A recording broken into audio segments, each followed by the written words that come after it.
किताबें जो हैं वो सीधी लाइन में लिखी गई, ऐसे सारी किताबें, बाइबल, गीता, कुरान, सारी ऐसे सीधी लाइन में।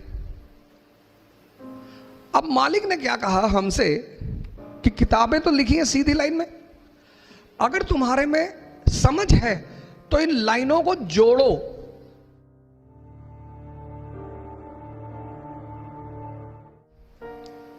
कलाम साहब ने एक किताब लिखी, मैं यहीं से शुरू करूंगा और मैं चाहूंगा कि आप सब एक बार उस किताब को जरूर पढ़ें, इग्नाइटेड माइंड्स। मालिक का जो सबसे बड़ा तोहफा है, भगवान, खुदा, जो भी हम उसे कहें, वो है मन।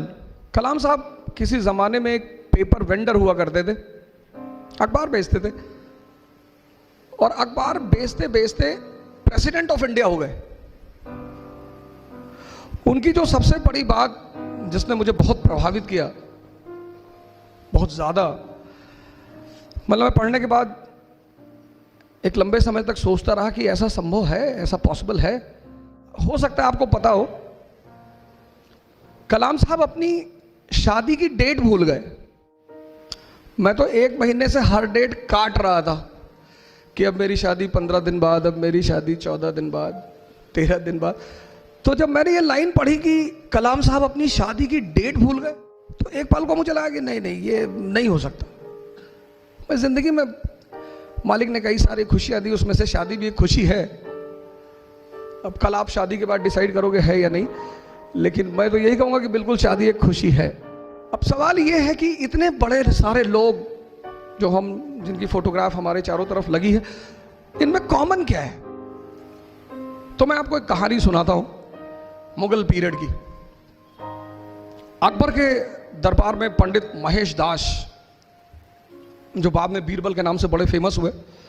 अब इस कहानी में, ये कहानी जो मैं आपसे कहने जा रहा हूं, ये भारत की एक संस्कृति है।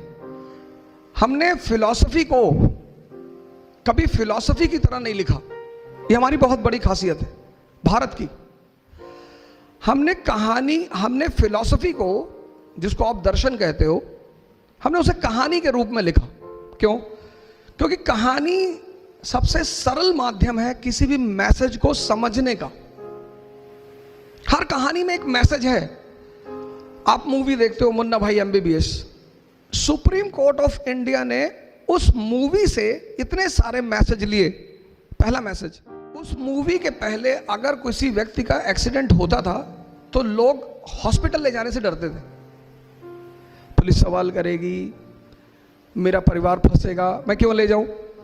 लेकिन उस मूवी से सुप्रीम कोर्ट ने यह मैसेज लिया कि नहीं, जब भी कोई घायल आदमी हॉस्पिटल जाता है तो हॉस्पिटल उसे पहले एडमिट करेगा और जो व्यक्ति लेकर जाएगा उससे कोई सवाल जवाब नहीं किया जाएगा।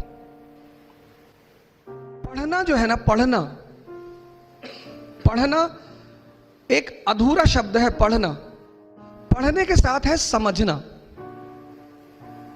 अब किताबें कैसे लिखी हैं, आप सब एक किताब पढ़ते हो, लेकिन एक आदमी कुछ ज्यादा समझता है, एक आदमी कुछ कम समझता है। उसके पीछे वजह क्या है?